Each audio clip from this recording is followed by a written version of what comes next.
Good morning. If everyone could take your seats, we're going to get started. We got a great program, so I want to give enough time to our speakers to throw up all their information on you. Good morning. Thank you all for coming to the April chapter meeting. Today's the Regional Economic Development Update. We've got a great program, some new faces that you'll see that I don't think have been a part of our chapter meetings before. Big thank you to our gavel sponsors. We cannot do this without you. So if you're looking for businesses, services that are up here on the board, I would start with these companies. Thank you so much for your support of the chapter. Couple of important dates to hold. This afternoon, our DLs are doing a project tour of the Gateway Engineering's new headquarters expansion. I don't know if signups are still available for that, but if you've got a free afternoon, talk to Erica and maybe we can plug in. The big night, our awards banquet, May 9th. There is no chapter meeting in May because all of our bandwidth is consumed by the banquet. The registration for the banquet closes on May 1st. Closes on May 1st. Don't miss that date. Obviously, it's the best event in real estate in the area. In June, our golf outing, our June chapter meeting. This is one I'm particularly excited about. We've confirmed Ben Kirshner, who's the Chief Transformation Officer for the state of Pennsylvania. I affectionately call him the Chief Red Tape Cutter. I'm excited to hear what he has to say and what he can bring to Western Pennsylvania. Our clay shoot co-hosted with Crew, and then of course our summer camp at Robert Morris University. If we are still looking potentially for volunteers, or if you're interested in volunteering, please see Tom, Erica, or Clayton Morris. Our August golf outing, that's for the DLs. And then, no, I'm sorry. Oh, we got a little misprint here. Go back to that one. Anyway, the website probably the most up-to-date information. Apologies for that. Back to the, obviously the banquet. Again, registration closes May 1st. I can't emphasize that enough. If you're not in by May 1st, you're not getting in. That's the Fox Chapel golf outing. Just saves the date. This one books up quickly. First priority will go out to golfers from last year. So, but there may be some openings. We are doing the format again where it's a morning and an afternoon event. Okay, now for the main presentation. We've got a great lineup of speakers. I'll let Lance do all the introductions, but a quick nod for today's economic development theme. We've got some economic development officials here in the room from Westmoreland County, from Lawrence County, and then our incoming Allegheny County Economic Development Director, Lauren Connolly. So thank you to all the good work that you all do for our region. Lance Chimka, many of you know him as the former director of Allegheny County Economic Development for 5 years. Took the county economic development through COVID, which was no easy task. And today he works at Michael Baker, overseeing business development and government affairs. So please welcome Lance.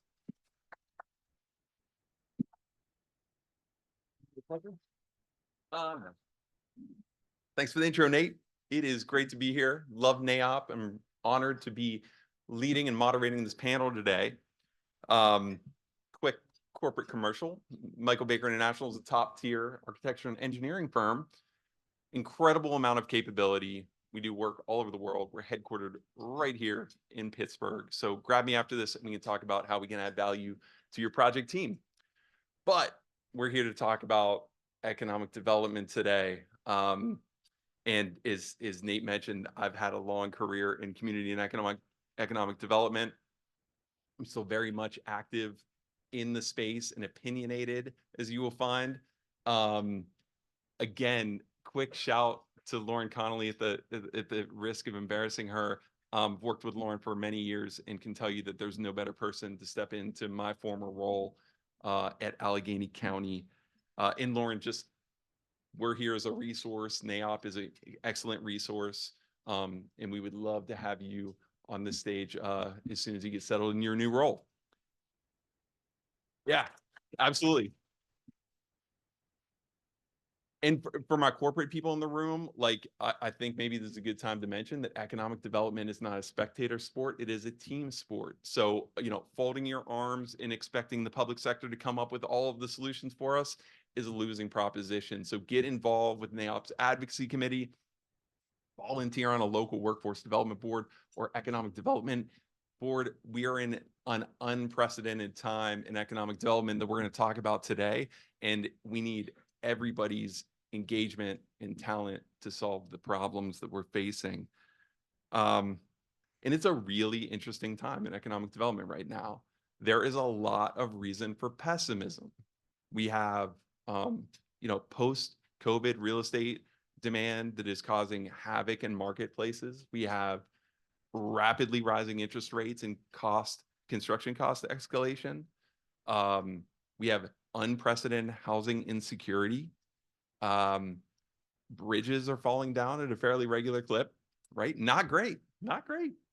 However, there's a lot of cause for optimism in the space as well, and we're going to cue on a lot of that today. So we have an unprecedented level of federal funding, probably unseen since the 60s and the urban renewal days.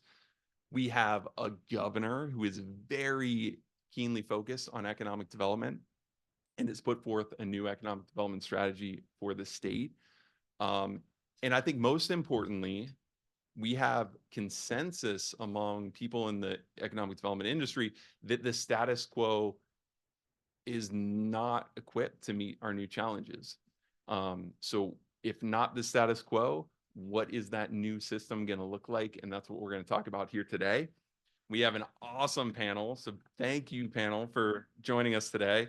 And these are all people that I think are interesting for a lot of reasons. But one, they're probably not your normal players in the public agencies that can speak to the breadth and depth of economic development ecosystem locally, regionally, and nationally that we all need to draw on to solve the challenges that we're faced with. So I'm going to call you guys up individually this day. So sit tight until I call you. Okay. Don't move, Nate. Don't move.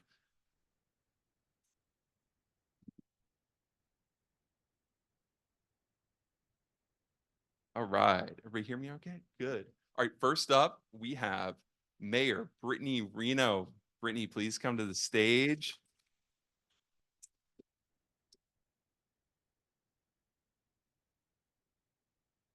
Hi. Thanks for joining us. Brittany is the mayor of Sharpsburg Borough and the CEO of the new Southwestern PA Municipal Project Hub. Thanks so much for being here. Yes, I made that name as long as possible. Yeah, Make it mission easy for you. accomplished. Thank Well you. done. Thank Does you. it have a snappy acronym? Not yet, but I'm working on it. Okay.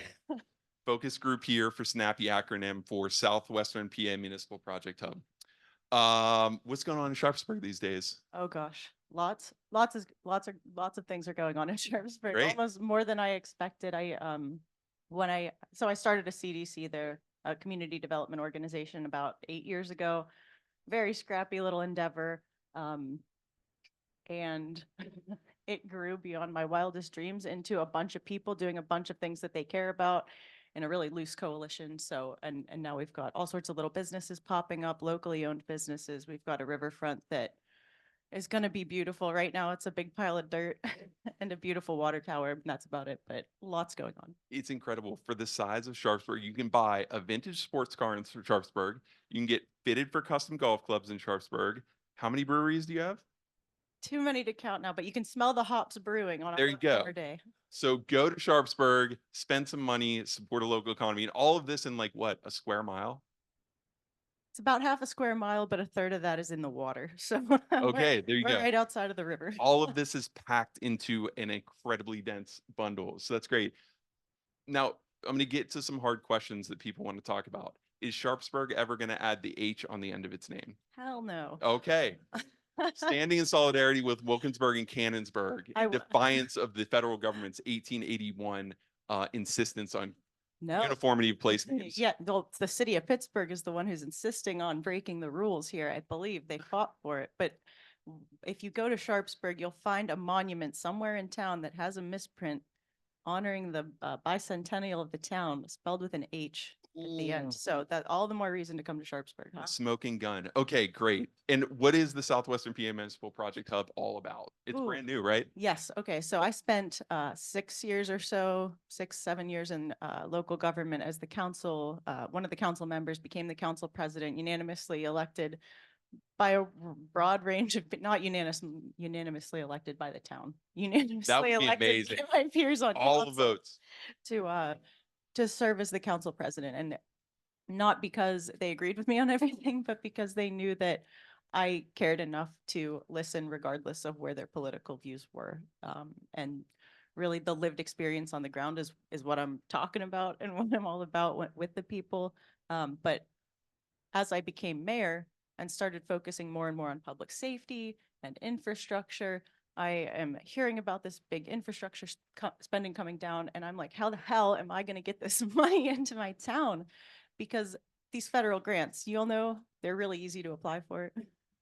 They're not. They're very complicated. So We're going to talk a little bit about a regulatory framework later. Oh, So oh, great fun. teaser. Yeah.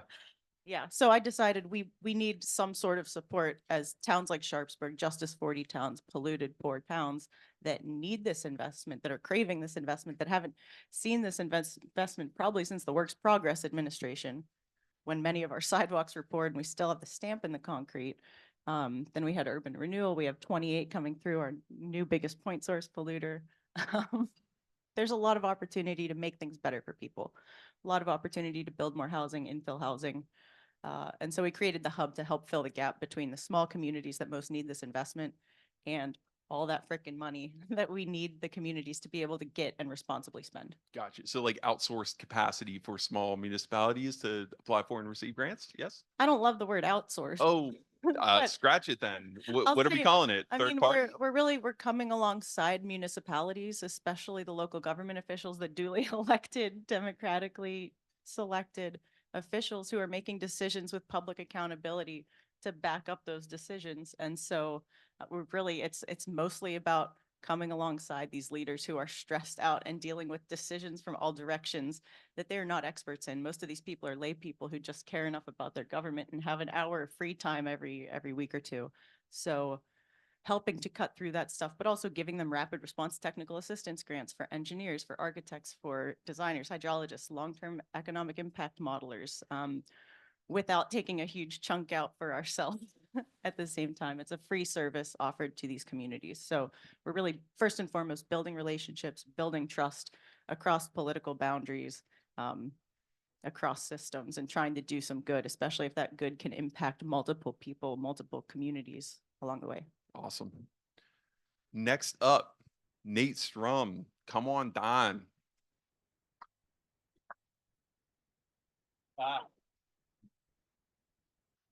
I'm trying. I have aspirations to be the next Jimmy Fallon, so I'm testing this out.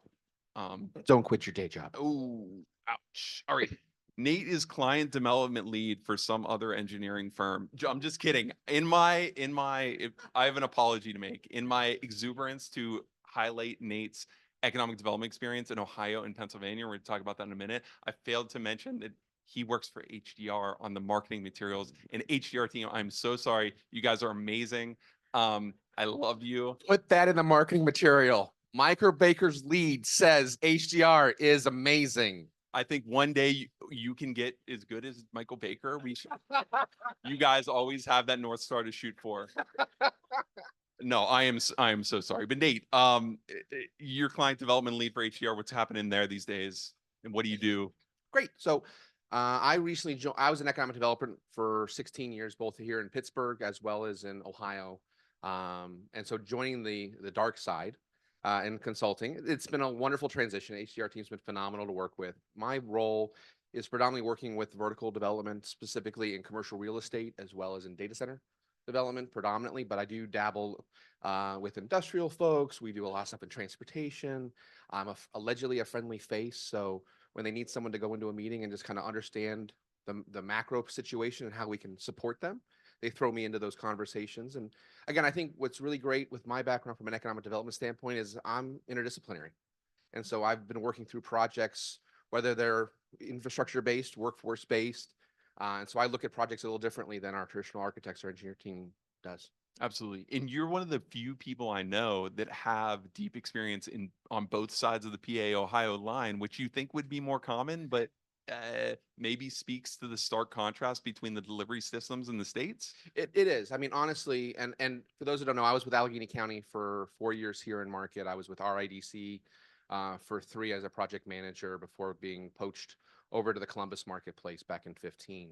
And so what I've seen specifically is you have a system here that's fairly well ingrained with local what I'm gonna call politics and permitting, and can either make a project go very quickly or stop hold in its tracks. Mhm. In Ohio, it's much more operating in the macro. So the state oftentimes leads through most of that process. They actually amplify local governments through resources and permit shepherding to help them kind of adapt and adjust to the timeline of a project to move things forward in a rapid succession.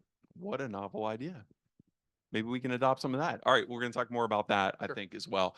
Finally, Emily Brown is Senior Director of Knowledge Management and Development with the International Economic Development Council. Please join us on stage.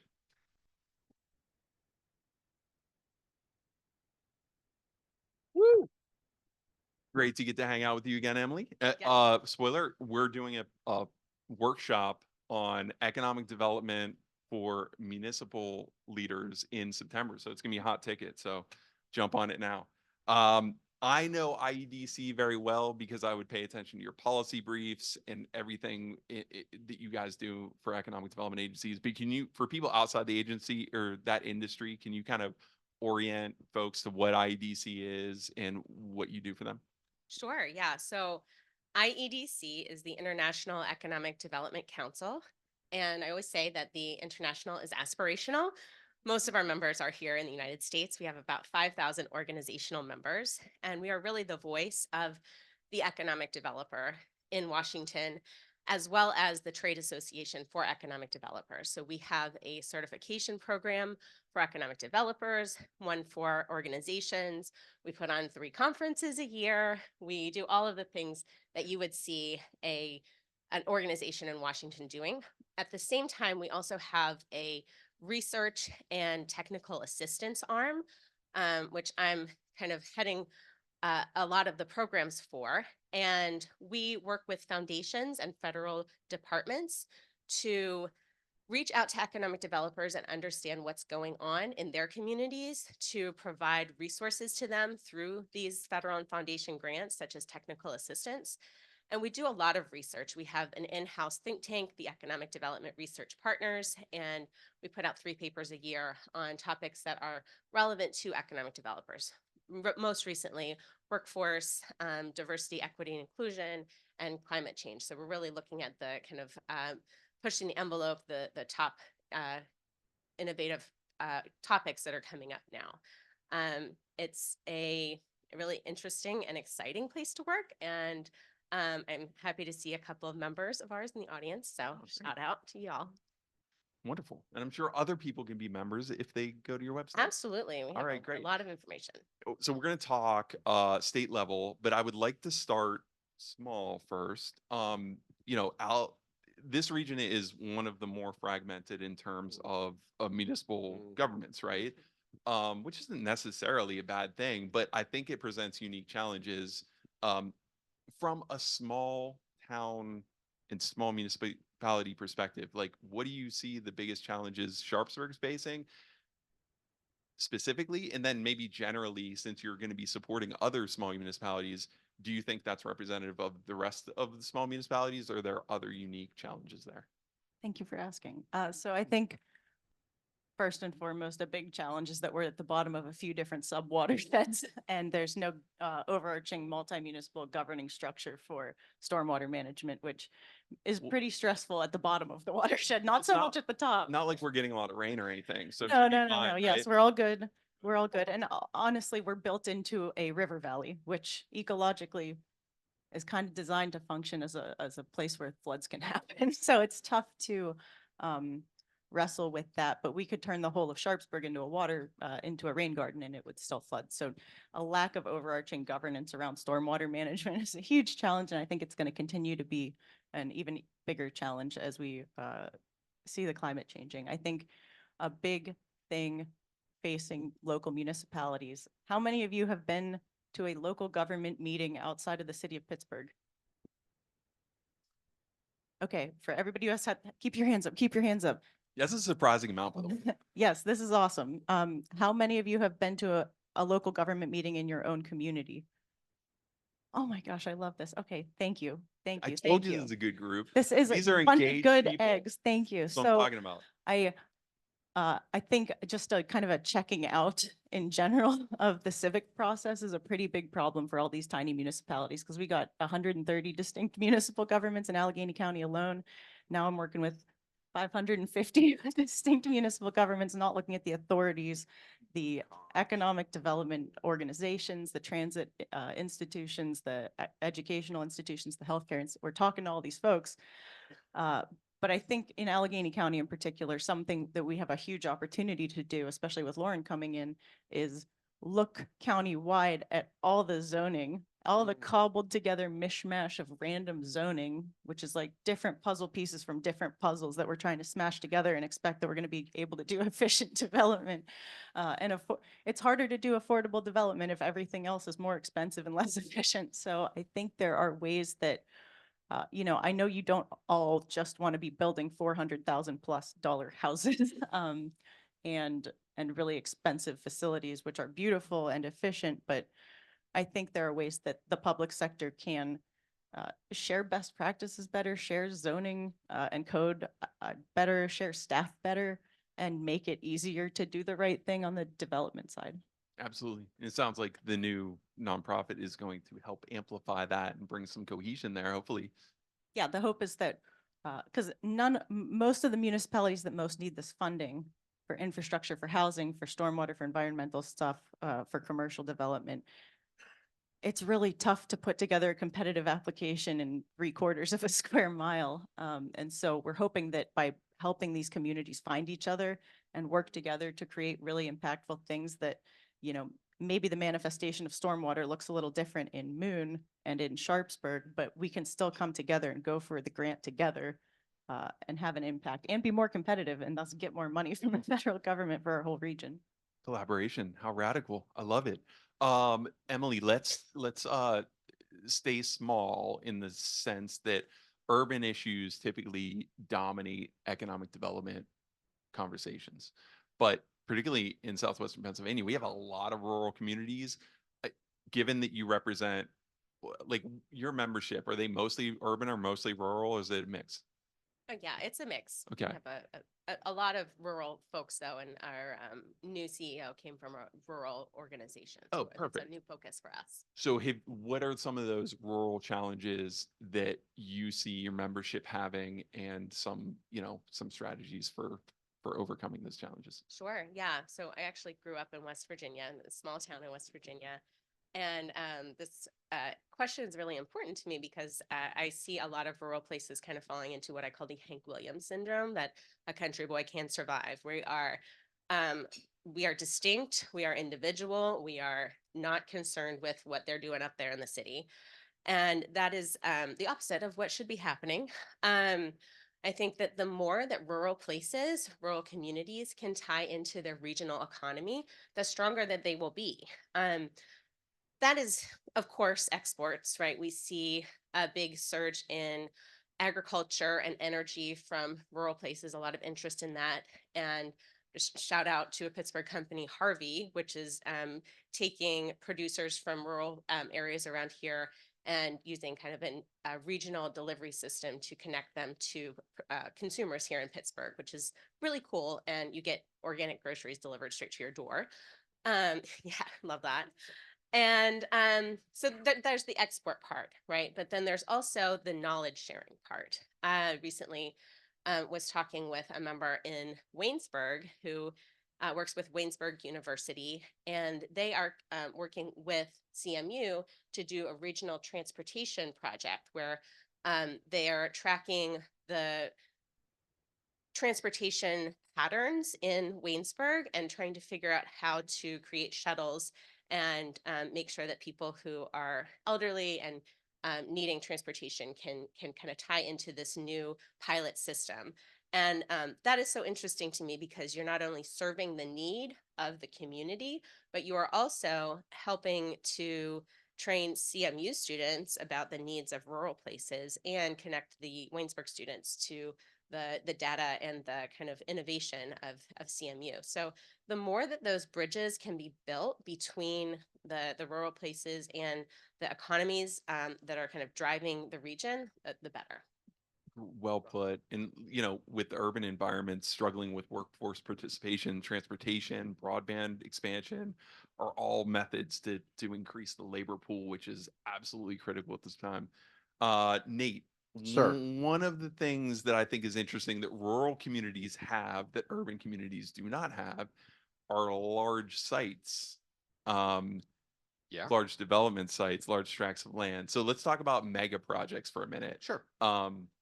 You had some experience with the Intel project that went to Licking County. Yes. So I was the economic development director for Licking County during the site selection program when they were coming to town. And so we were part of that discussion. Huge shout out to Licking County's marketing department for overcoming that name, first of all. It's a river in Newark. It's fine. How are we losing to Licking County, Nate? No, I'm just kidding. Well, but can you talk to us a little bit about the mechanics of that deal and how it came together and like the players in the economic development ecosystem in Ohio that maybe played a role in that? Absolutely. So, we'll touch on Jobs Ohio real quick. Jobs Ohio is our version of DCD here in Pennsylvania. They're privately held. They're funded by the liquor tax. Surprisingly, during COVID, their profits went up 30%. I'm not saying that there's an issue in Ohio, but that's a whole I had separate nothing to do with conversation. that. I did not cross state lines. So, but the reality is, honestly, and I'm going to shout out to our team at New Albany and Jennifer Chrysler and her squad, because I was at the county level, they were at the local level. And if you have a subscription to Forbes, take a look at that. Les Wexner had a profile in Forbes magazine last week talking about some of the work that he's doing at the municipal planning and economic development status level. So it's a really interesting insight as to how those things are also coming together. But the reality ends up being, we were approached by Intel, their site selection team, to find about 500 acres. That's all. We didn't have it. What we did have was a number of farmland areas adjacent to an existing industrial park. We had a high level understanding of what the geotech was along the border lines.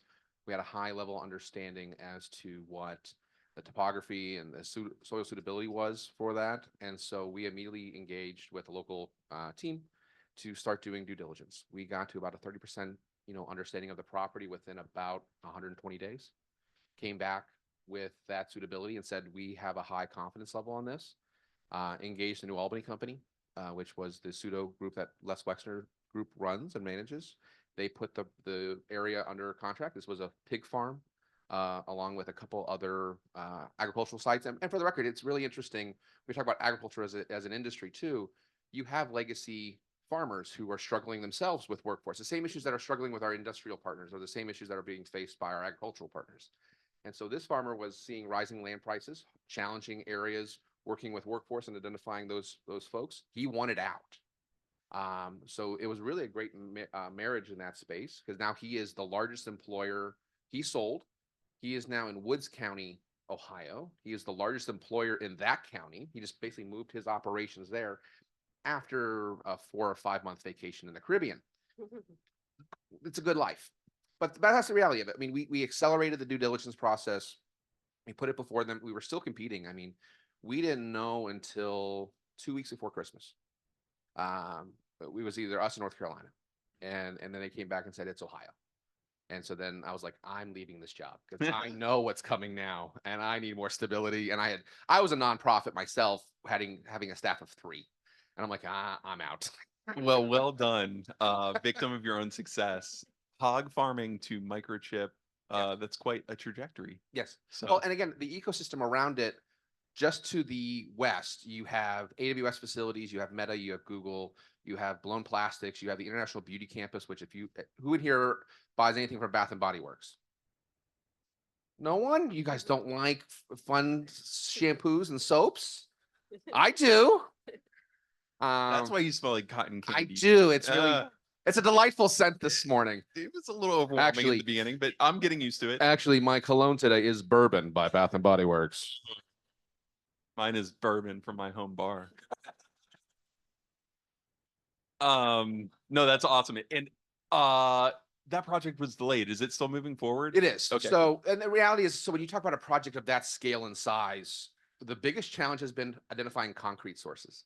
So they were originally supposed to open by 2025. It's been pushed back to mid 27 because they're bringing in 120 to 150 loads of concrete a day for the 40-foot deep foundations that are going in right now. And they ran out of ready mix concrete within a 150-mile radius of the site. They can only get so much trucks in, right? It makes perfect sense. And so, but they're hiring actively right now. There are about 50 employees for Intel in market, growing rapidly. Our housing market is not sustainable. Again, it's what it is. I live within 7 miles as the bird flies to the site, and I have offers on a weekly for my townhome to sell. And I'm like, my wife's like, yes, let's do this. And I said, where are we gonna move? There's nothing else coming up right now. Yeah. So Interesting. And you touched on Jobs Ohio. I want to stay with that theme Sure. a little bit just because I think it's a really interesting model. And when I was researching for this panel, I found 2 documents that I think are super telling. oh boy, I'm gonna break them out. I got evidence. evidence. Evidence. For the record, OEDA is sponsored by and in partnership with Jobs Ohio. So I work with these folks on a daily basis. All right. Well, so not the most impartial. our members. Neither am I. Yeah. So this is Jobs Ohio's strategic plan and annual report. Yes. Couple things that are interesting in here. You have It's 8 pages, by the way. No, it's more than that. It's like 40. But a couple of things that you have in here. You have audited financials. You have an outline of the investments made, how they align with an economic development strategy, and economic input output data for each of those investments. This represents about $1 billion in economic development funding. These spreadsheets represent also about $1 billion in economic development funding in Pennsylvania. It's $111 million from the latest Commonwealth Financing Authority board meeting and the last RCAP round of about $900 million. Spoiler alert, there is no audited financials, plan, or economic input output, associated with these. So I don't know. It's a pretty easy choice which one I would choose. Can you talk to me more about this organization and how they're doing this? Sure. So high level, it was formed under the Kasich administration about a decade ago at this point. It was formed around the idea of streamlining it and making economic development more efficient for business-friendly areas. It was developed by Mark Kwame, who runs Drive Capital, and his team. So it's essentially a capital investment firm, the way it was structured and developed. At the end of the day, our goal is to deploy assets and opportunities in the most efficient and effective means possible to support economic opportunities and growth throughout the entire state. Now, that can be traditional incentives, such as dollars, tax credits, et cetera. That can also mean time. What we've really articulated over the last 10 years is projects have a variety of needs. So understanding the key drivers of that, whether that's infrastructure improvement needs, whether that's dollars into a project to bridge a gap of some sort, or just having stability of understanding when you're going to get your permits, when can you break ground, when can your building go up, and when can you start leasing. And so those are the things that Jobs Ohio drives against. And I will say this too, one of the things that I'm most proud about working with Jobs Ohio on, from my prior roles as a local practitioner as well as through the OEDA, is we do clawbacks. There is accountability in a lot of the work that they do. You oftentimes think that these are things going into a black hole and they're not coming back out. The reality is there are 50, 60, 70% clawbacks in some of these agreements that if job creations aren't being made, if investments aren't happening, there is accountability. And I think that's something that also times gets lost in that report because it comes post facto. So they'll talk about that report as a sheer metric, but then you'll see over time, we had a unicorn investment in healthcare in Ohio. It was, I think in Cincinnati. They were supposed to put about $500 million into an office facility. This was pre-COVID. And even though life happens and post-COVID, they adjusted the deal, they still didn't make the investment. They actually never left Silicon Valley out in California. So they killed it. And they actually had to reclaim about $125 million of initial capital seed. Interesting. It seems that PA's approach to clawbacks is making the regulatory environment for an RCAP so difficult that you never actually spend the money. Yeah. But anyway, let's talk about regulatory environment a little bit, both maybe from a permitting perspective and a funding perspective. Emily, you and I talked a little bit about regulatory environment this morning. And I mentioned that we're in an environment of unprecedented federal funding. Can you talk a little bit about regulatory environment around these programs and what you see as positive and negative around that right now? Sure. I hope this is not going to be shared with our federal partners. No, but, of course not. Any federal Any agents federal in the office? room? It's fine. I mean, it's I'm nothing wearing that a we wire, haven't by the said to way. them before, but Lapel pin. sure. So what I mentioned to Lance this morning is that I find it frustrating, and maybe you will agree with me, Brittany, that the regulatory environment at the federal level is kind of structured off of Hunger Games. It's like it's a competition to get all of this money, and it's oftentimes the places that are the most well-resourced that get the money to help them become even better resourced, and the places that do not have capacity are continuing to be left out of that Hunger Games race. So we at IEDC, we have a public policy committee, and we are ramping up our public policy shop, hiring a new executive director who will be trying to talk to people on the Hill and people in departments about this. One of the things that we've been very adamant about is the Economic Development Administration reauthorization, though we do have our qualms with the Economic Development Administration. One of the things that we push on them a lot is to reduce the match for communities that have been hit by disasters. If your community goes through a disaster and you are seeking funds from the Economic Development Administration to assist in recovery and help your economy get back on track, there's usually a 20% match, which is very difficult to make. So we hope to be successful in making that down a bit or eliminating it.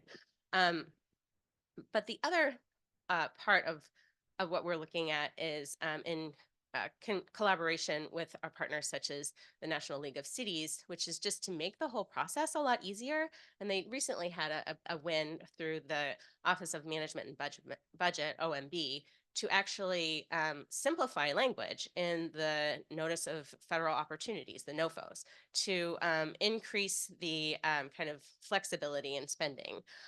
So I think that there is a lot of push from IEDC, as well as our partners like NATO, NACO, NLC, and other. I'm sounding like such a DC person here, and I am sorry. One more acronym, please. Yeah. Just one more. I can come up with a lot more. But the National Association of Development Organizations, the National Association of Counties, to try to influence the federal government to just make this process a lot easier to access for smaller municipalities, places that don't have as much capacity. And to that effect, IEDC is working on a project right now that brings community-based organizations and economic development-based organizations together, because oftentimes to meet the requirements of being a Justice 40 community or being collaborative, you have to work with smaller community-based organizations, but they don't have the capacity. So oftentimes economic developers will need to step in and kind of be that convening force, be that force that even is providing the kinds of services that you were mentioning. And I'm so encouraged to see that your organization has been started here, because I'm seeing those pop up around the United States. So we're right on track. Yes. Yeah, so it's it's really necessary to kind of build these coalitions, but we need to be well resourced, and the federal government needs to meet us halfway in order to create those opportunities. And just to put a finer point on that, like there's a prevailing model at the federal government in particular, where there's a competitive planning grant and then a competitive, if you get that, do some work, and then there's a competitive implementation grant, the big money that follows it. The problem is you spend tons of resources chasing the planning grant. You know, you may get that implementation grant, you may not. The administration may change and the program might get canceled before you even touch that money. So I don't know, any further kind of thoughts from a small municipality with a limited capacity perspective on this? I think this is really where you all come in and can make use of this amazing moment in American history to be patriotic and figure out what you can do for your country. And there is a boatload of money coming along with all of this work, but there are different ways to go for that money. There are so many different tranches of funds, and some of them are more focused on economic development, that it does make a profit, but it also is intensely focused on desuckifying the system, really. So, and Take it. part Gonna of trademark. Man, I like her candor. Suckify, Yeah, I that's- love it. we're using putting that. together a whole glossary here. The only other thing I'd say is, like, we talk about cost cutting, we talk about the rising costs of doing this work, and we see estimates going up and up and up. Whatever that's tied to, sometimes it's tied to extra profit, sometimes it's tied to it's more expensive to do this stuff. But when it's more expensive because it's creating jobs that are actually good for people and don't just disappear after 6 months, or when it's more expensive because you're buying from the American supply chain, which we're desperately in need of some reshoring here for a number of reasons, including economic security, but also national security. We've got a lot of stuff being made outside of the country that's really critical and could be supporting a lot of great jobs and a lot of great economies here. So I think thinking about maybe it's a little more expensive to do it this way, but then that money stays in the economy and in our communities and circulates and goes out to the further areas. Or if it lands in the further areas, it comes back in here. That's how you build up an economy. Right on.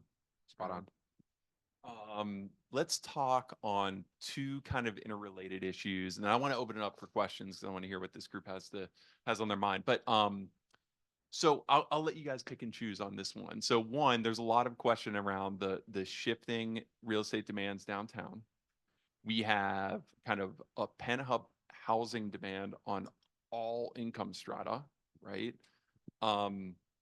So as far as like downtown, so you can pick and choose on this. Is like downtown revitalization is an interesting area because it's, we have lots and lots of sub-markets in this region where supply outstrips demand. And when you have that, you have blight and abandonment, right? You also have like a unprecedented amount of housing demand, which is totally paradoxical, right? Because you have single family houses literally rotting and falling down from neglect, right? It's enough to drive you crazy. So can any of you share kind of best practices or some thoughts on repositioning of real estate, blight reduction strategies? Yeah, I mean, that's broad, but I'll throw it up. And it sounds like you have lots of I have a ideas lot on to this say about it. subject. So I'm gonna try and fire start them with off really Twitch. quick. Brittany. For those who couldn't see on the camera, I mean, this she's is- very this is- excited. When I landed in Sharpsburg, our residential vacancy rate was about 15%, which was a lot higher than we wanted it. And it was because the housing had been neglected for 40 years, and still in a lot of cases, it's poisonous to live in. So when we say that housing is cheap, it's not necessarily wholly affordable. It's just you're paying part of your mortgage in your healthcare bills down the line, because these houses are filled with lead, they're filled with mold, they're filled with asbestos. So when all of the affordable housing for people coming up out of college, or coming up out of whatever, coming from wherever, when all the affordable housing requires then $100,000 worth of repairs and modernizations and accessibility improvements, it quickly becomes unaffordable. So that's why you keep seeing it fall into disrepair. I think with the future of work here, we used to have households that could be supported on 40 hours a week of labor. And now we're at 80 hours a week. And for some people, that's still not enough to afford some of the housing here that's actually safe. So What's cool about COVID is that we all figured out how to use Zoom. And now we can focus a little more on building places that people want to live in and focusing on what is it that makes a place livable. And so converting all this office space that's underutilized to higher density housing, solving the housing issues while also generating a whole lot of new economic demand right in the urban core that doesn't, go home at 5 p.m. That's huge, huge opportunity. Absolutely, I agree. About 25% of the buildings are kind of suited to conversion. What do we do with the other 75%? Demo. Okay, well, you said it. You said the listen, D I- word. I'm All right, gonna say I was trying to this, bait him into that. You took You it. did. I took the bait. Yeah. I was going to say this. I've been back here a couple times now through my role with HDR, and I've had conversations with folks over at the conference. I've had some conversations with folks who are downtown. I want to remind everyone that when we talk about downtown community revitalization, yes, downtown Pittsburgh is your beacon, right? It's your biggest known commodity. But I'm also a firm proponent that this region thrives when downtown Washington, PA is thriving. This region thrives when downtown Uniontown is thriving, when downtown Greensburg is thriving. And so there's really got to be a balancing approach of taking some best practices here, but making sure that our surrounding cities are also positively impacted as it relates to community investment and community interest. That being said, one thing that I will say that we've done in Ohio really well, Jobs Ohio, Christy Tanner and I have worked on a program for OEDA for the last 4 years on Vibrant Community Ignite. So Vibrant Communities is a program that Jobs Ohio does. It's about a $500,000 grants to local communities to do community revitalization planning and opportunities, focusing on affordable housing and creating a vibrant downtown space. What we also do with that program is once a year at our annual summit, we highlight them. We bring those communities in to talk about what they did, what their pratfalls were, what their successes were, who their tenants are, how they're impacting the community, and what's growing out of it. Here's the fun part. It's 20 slides. It's 5 minutes. It's 15 seconds a slide. It is insanely fun to watch them fail because no one's done it well, including myself. I fail at this presentation all the time, but the goal is to ignite the conversation so you take those thoughts back as a thought leader into your community about how do you do a project? How do you bring something forward in that space?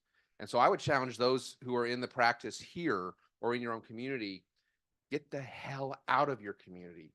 Go find a comparable community in the region and see what they're doing, what makes them get up in the morning, what makes their space special, and adapt some of those really great local flavors into your community and vice versa, and invite them in to show off a little bit too and flex. Start in Sharpsburg. Yes. Yeah. Start in the Allegheny River Valley, for the love of God. Absolutely. It's one of the best 3 we've got. I just do want to add something which kind of is wearing a different hat of mine. I was a founding board member of a group called the Incremental Development Alliance, which is a group that trains small developers and advocates for code and zoning changes to build the types of small real estate products that were built by the lost races of the 1920s and 1930s, right? Those people who were building our communities in the times when we created those charming downtowns. And those are often outlawed today. Even in the city of Pittsburgh, where we have so many, attached row homes, we have to go through a whole nother process as we are right now to create the regulatory environment to build attached row homes in places where they already existed. And that really hinders the diversity of the housing stock. And one of the things that we did at the Incremental Development Alliance, which I'm happy to talk more about, but it's a really great organization that just helps to teach people how to build those types of places, is we actually connected this to the equity of real estate in places like Atlanta, where there was a new stadium that being built and people were being offered hundreds of thousands of dollars for houses around that stadium. And instead of taking that money, we worked with the Blank Foundation to actually teach people how to build accessory dwelling units on their property, build mother-in-law suites. So they became revenue creating properties rather than just being raised for a parking lot that was going to be used 8 times a year.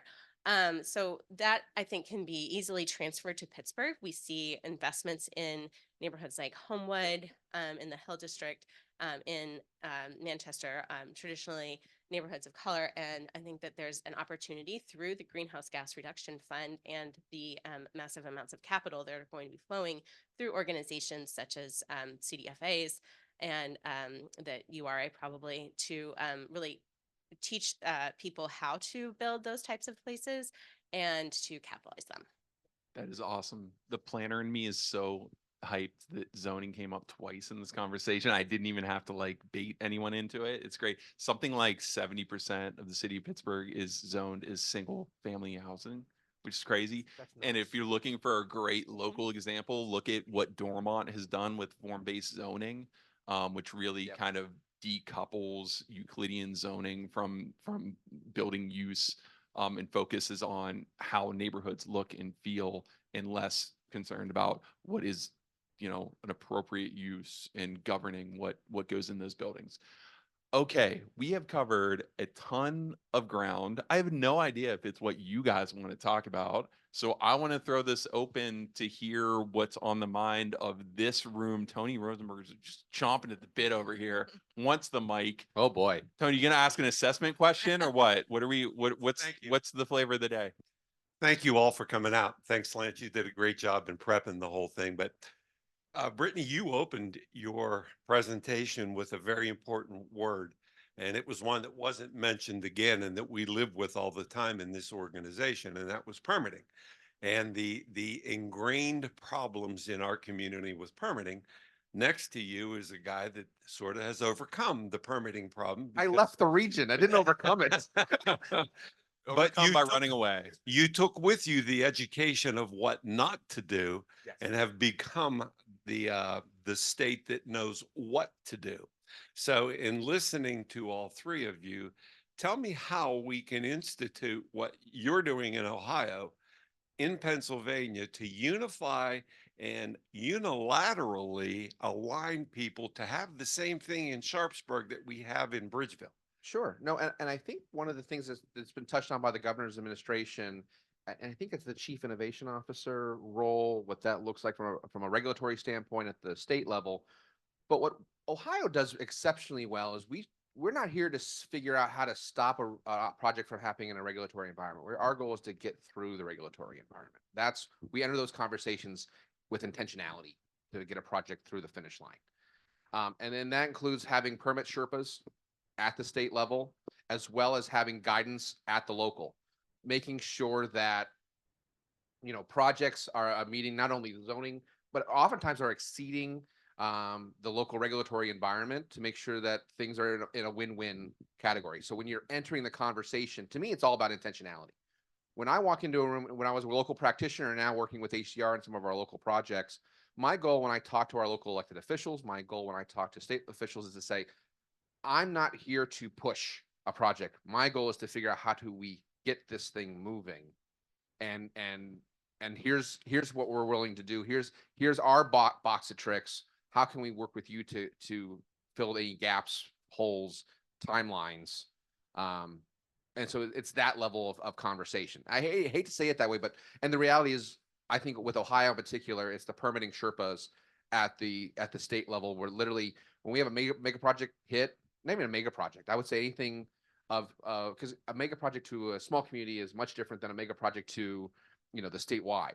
But when it's a project of large ramifications for where it's locating, it gets someone at the state level to walk them through OEPA, walk them through Department of Commerce, walk them through DOT, get them moving early on.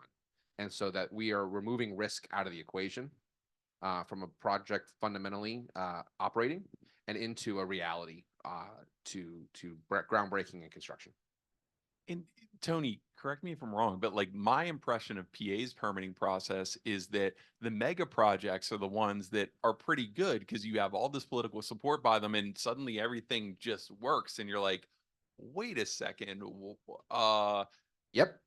How do we bring that energy to all of the mundane projects?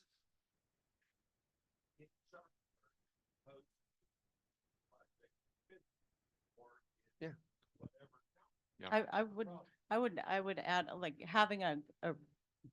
having more investment at the state level in a public sector partner who can lend that capacity to the people on the ground who are stressed about trash delivery, ladies tripping on sidewalks.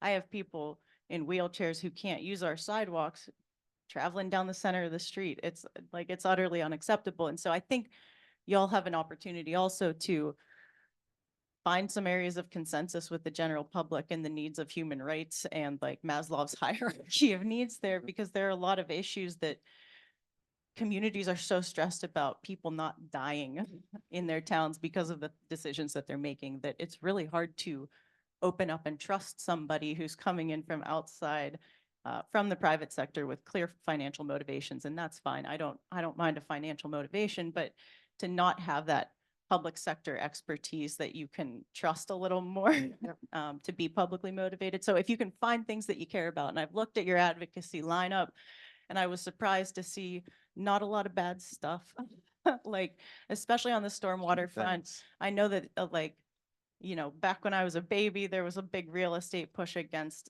regulating stormwater. And I think if we all can come together and find the ways that we can say, hey, we all agree on this, and just move that stuff forward, you'll see more opportunities like that opening up to work together. Great points. Yeah, go for it.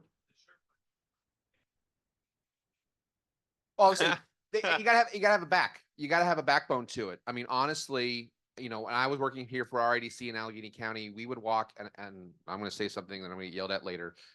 We would walk into the DP office here in Southwest, and we walk out without a project.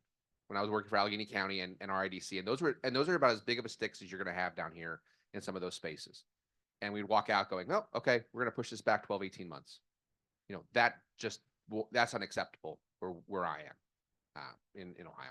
And That's I'd great. also like to add that sometimes there are different projects that impact communities differently. And so if we're cutting red tape for a Bath and Body Works, Hey, the It's not- product smell is it's- quite nice. it's not as compelling as if we're putting something together that is, you know, we got our steel sourced from down here. Yes. We got our widgets sourced from over in Clarion. Like, Yeah, we it's could a be regional doing economy stuff impact. like that, Absolutely. and we're not always doing that. So I think if you put yourselves in the shoes of a poor person who's only ever been screwed over by big money developers, then you might start to think through how you might admit that they're right in some ways, not always. There are a lot of terms like EBITDA. I don't know these terms.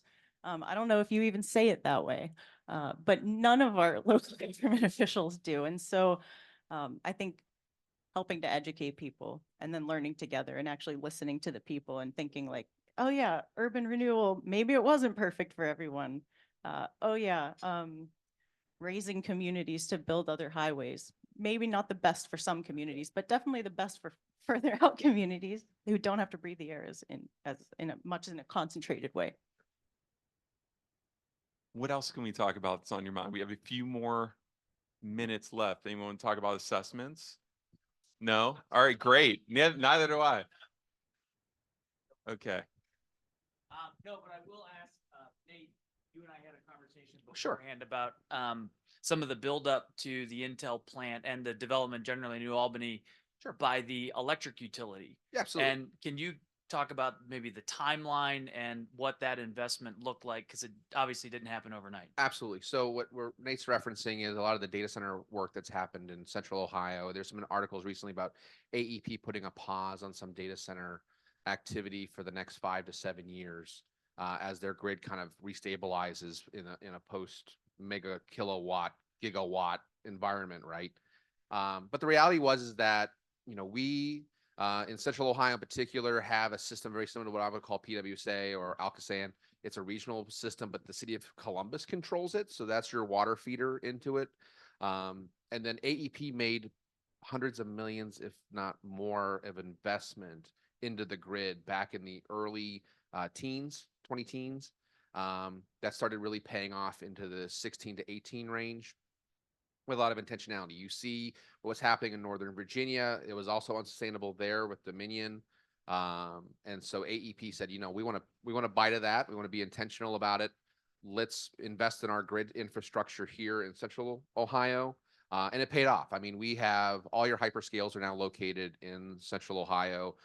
We have 34 colos either under construction right now or operating in market. And what we're also seeing because of AEP's now pause is we're seeing a broadening of that boat. So we're seeing interest in the clientele going west into the Western Ohio area, north into the Cleveland area. Because again, those utility providers, which are different than AEP, for example, are also looking at this through a lens of saying, we have a post-industrial city.